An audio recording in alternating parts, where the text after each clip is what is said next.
kita melihat bahwa pasca COVID-19 ini akan banyak hal yang perlu kita riset. Sehingga inisiatif secara global yang dimaksud dengan The Great Reset ini perlu kita lakukan, khususnya bagi bangsa Indonesia.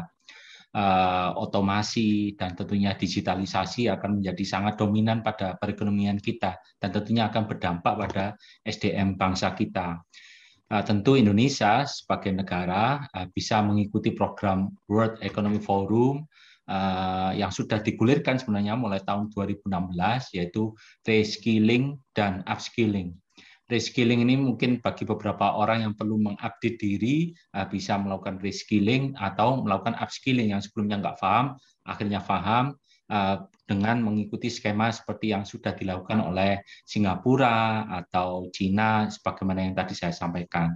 Dan program reskilling dan upskilling ini perlu dilakukan secara TSM, terstruktur, sistematis, dan masif gitu, untuk relevansi SDM bangsa kita guna menunjang Indonesia Maju 2045. Undang mahasiswa datang ke kampus, ada itu tenang, nggak ada persoalan apa agrofobia tadi, nggak ada sama sekali, karena memang ada jaminan secara organisasi ada, kemudian apa para pimpinan juga support, sehingga kita mudah melakukan itu yang sebetulnya menjadi concern kita bersama, bahwa tidak hanya di satu tempat, ini satu tempat. Kalau semua seperti itu, saya yakin new normal ini ya seperti ini. Kita tidak akan bisa membunuh corona, kita tidak akan bisa menghilangkan itu, malah justru kita hidup berdampingan dengan mereka. Jadi hidup berdamai dengan corona yang kita nanti.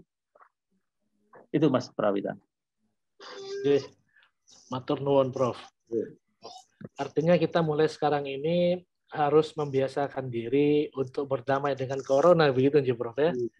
Kalau kita lawan, kita sendiri tidak tahu bentuknya seperti apa, wajahnya seperti apa. Kalau kelihatan kan bisa dilawan, ini tidak kelihatan. Ini lebih parah daripada ngelawan jin itu ya Prof ya. Kalau ngelawan jin itu ono gejala-gejalanya merinding, bulu kuduk naik gitu. Ini nggak tahu. Nggak tahu, tiba-tiba sudah kena, tiba-tiba masuk rumah sakit. Dalam waktu beberapa hari teman sudah meninggal. Wah, ini juga, tapi dukungan-dukungan itu yang kita butuhkan.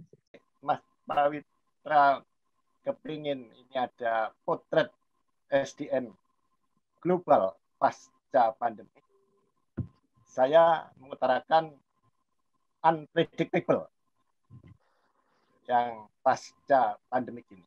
Akan tetapi, walau demikian tetap diperlukan suatu pengembangan social capital. Jadi untuk eksis dan terus berkembang ada 3. Jadi kompetensi, social trust, dan networking. Khusus pada kompetensi, ada hard dan soft-nya. Saya tertarik dari Prof. Badri dan Prof. Bendi.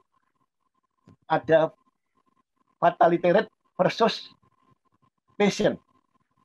Jadi di satu sisi ada gairah untuk tetap berkembang, di satu sisi ada fatalis. Jadi nanti perlu dikembangkan sifat passion. Di samping itu ada soft lain adalah kreatif, komitmen, dan motif. Di era ke depan ini, saya itu lebih melihat bahwa orang itu harus jadi orang super, tapi dalam arti super macam-macam ya. Bisa super tim, ya, bisa superman kan gitu. Ya. Kenapa Superman dan super tim? Secara individual manusia itu kan harus punya kompetensi. Ya.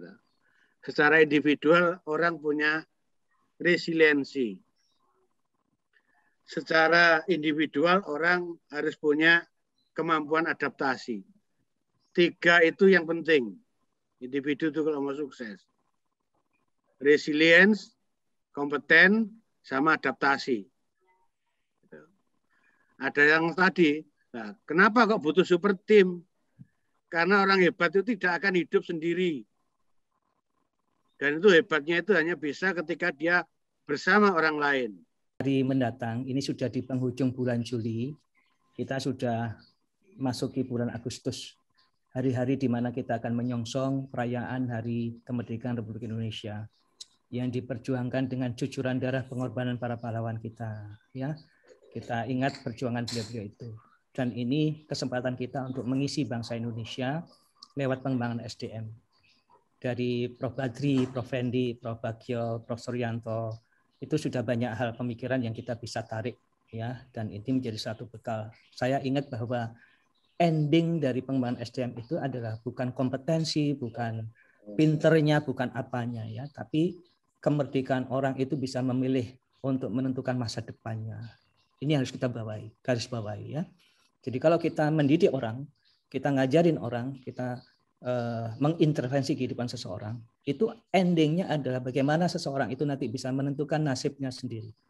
Maka ini selaras dengan apa yang menjadi tema peringatan kita di bulan Agustus, ya, bahwa kita rakyat Indonesia, SDM bangsa Indonesia tidak hanya merdeka tapi juga harus berdaulat. Sumber pada manusia, tapi jarang sekali orang menyebut sumber diri pada manusia, ya. Kita ngomong sering besar, tapi bagaimana ngomong tentang diri? Apalagi ngomong tentang kelompok sering universal. Disinilah sebenarnya kita bahas satu hal, bahwa dalam menghadapi pandemi ini sumber daya yang bisa mengatasi ini, dan jangan khawatir bahwa pandemi selalu berulang. Ya, apapun, dan kita harus menghadapi dengan senyuman.